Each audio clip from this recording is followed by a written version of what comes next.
Hello বন্ধুরা, good afternoon. কেমন আছো তোমরা? এই যে আমি এখন শুয়ে আছি, আর আমার সাথে দুইটা কে আছে বলো তো? কি বলবো, শিয়াল কুত্তার দল। এই দুইটা মিলে যা জ্বালায়, শিয়াল কুত্তাও মানে বলা ভুল।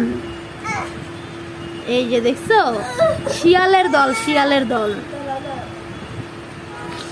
আর আমার ছোট ছেলেটা যে আছে, ও তো হচ্ছে ডেঞ্জারাস, মারামারি করে সারাদিন, শুধু সবাইকে মারতেই থাকে মারতেই থাকে। এত মারামারি করলে ভাল লাগে, আর ঠাস ঠাস করে মারে, এত জোরে জোরে মারে না, সেই ব্যথা লাগে, সেই মজা লাগে। হ্যাঁ, সেই ব্যথা লাগে। ও মায়ের খাইতে ভয় লাগে। এগুলো ঠিক কর, ঠিক কর।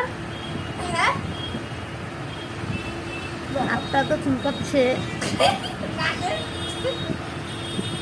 আর বন্ধুরা বললাম